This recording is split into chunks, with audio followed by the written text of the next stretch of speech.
અને હોટલના વ્યવસાય સાથે સંકળાયેલા ગ્રુપ પર આઈટી વિભાગે દરોડા પાડ્યા છે। ગોપાલ ડેરી અને રિવર વ્યૂ હોટલ પર આઈટી વિભાગનું સર્ચ ચાલી રહ્યું છે। સંચાલક નિશિત દેસાઈ અને ગૌરાંગ દેસાઈ સહિતના ભાગીદારોને ત્યાં દરોડા પાડવામાં આવ્યા। આશ્રમ રોડ સહિતના વિસ્તારમાં આવેલા એકમો પર તપાસ કરાશે। શહેરમાં કુલ 13 સ્થળોએ દરોડા અને સર્વેની કામગીરી હાથ ધરાય। આઈટી વિભાગના આશરે 75થી વધુ અધિકારીઓ તપાસમાં જોડાયા છે અને તપાસના અંતે મોટા પાયે બેનામી વ્યવહારો મળે તેવી પણ શક્યતા છે। તો 13 સ્થળોએ દરોડાની આ કાર્યવાહી સર્વેની કામગીરી ચાલી રહી છે અને તેને લઈને આઈટી વિભાગે આશરે 75થી વધુ અધિકારીઓ આખરી તપાસ શરૂ કરી દીધી છે। આપણે જણાવીએ કે હાલ આ તબક્કે મોટા પાયે બેનામી જે વ્યવહારો મળે તેવી પણ શક્યતા જોવા મળી રહી છે। આ સમગ્ર મામલે વધુ વિગતે વાત કરવા માટે જોડાઈ રહ્યા છે ટીવી9 સંવાદદાતા રોનક। ક્યાં ક્યાં ચાલી રહી છે તપાસ અને અત્યાર સુધીની શું કાર્યવાહી?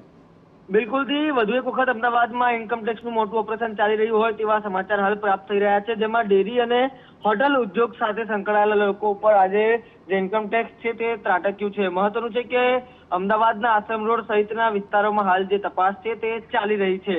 આ બાબતે હોટલ સંચાલકો અને જે ડેરી સંચાલકો છે તેમની પૂછપરછ પણ છેલ્લા કેટલાય કલાકોથી ચાલી રહી છે, જેમાં મહત્વના નામ તરીકે રાજુભાઈ ઉર્ફે નિશિત દેસાઈ અને ગૌરાંગ દેસાઈ સહિતના જે ભાગીદારો છે ત્યાં હાલ તપાસ છે તે ચાલી રહી છે।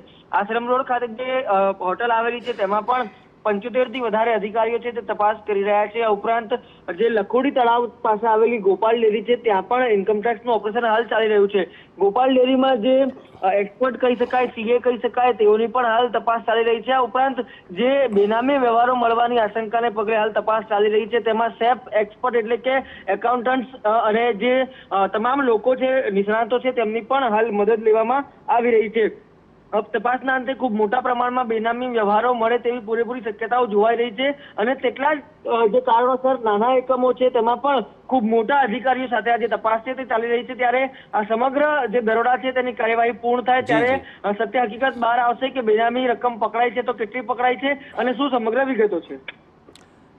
આભાર રોનક। તમામ ગતિવિધિઓ પર આપ નજર રાખતા રહેજો। તો ગોપાલ ડેરી, રિવરવ્યૂ હોટલ, ત્યાં આઈટી વિભાગના સર્ચમાં અત્યાર સુધીમાં 75 જેટલા અધિકારીઓ જોડાયા છે।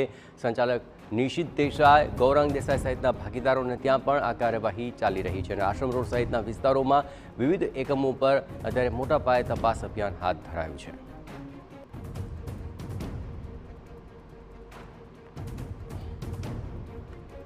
આપણે જણાવીએ કે અમદાવાદના અલગ અલગ 13 જેટલા એવા સ્થળો છે કે જ્યાં આઈટી વિભાગના આશરે 75 જેટલા અધિકારીઓ તપાસની અંદર જોડાયા છે અને આ તપાસના અંતે મોટા બેનામી વ્યવહારો મળે તેવી પણ શક્યતા જોવાઈ રહી છે। અમદાવાદમાં ડેરી અને હોટલના વ્યવસાય સાથે સંકળાયેલા જેટલા પણ ગ્રુપ છે તેમાંથી આઈટી વિભાગે અમુક બેનામી વ્યવહારની આશંકાને લઈને એકમો પર કાર્યવાહી શરૂ કરી દીધી છે, જેની અંદર હાલ તો સંચાલક નિશિત દેસાઈ, ગૌરાંગ દેસાઈ અને તેમના ભાગીદારોને ત્યાં આ દરોડાની કાર્યવાહી શરૂ કરવામાં આવી છે।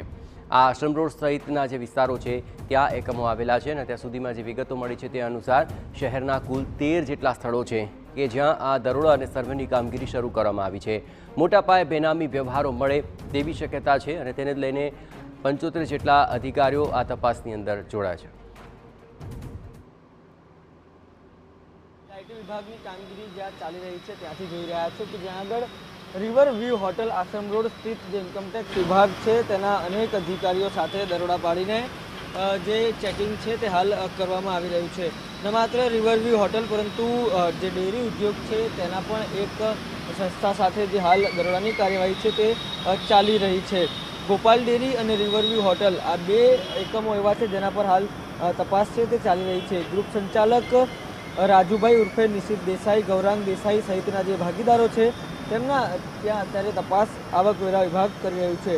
અમદાવાદની કુલ 13થી વધુ જગ્યાઓ ઉપર દરોડા અને સર્વેની કામગીરી છે તે હાલ હાથ ધરાઈ રહી છે, જેમાં 75થી પણ વધુ આવકવેરા વિભાગના જે અધિકારીઓ છે તે જોડાયા છે।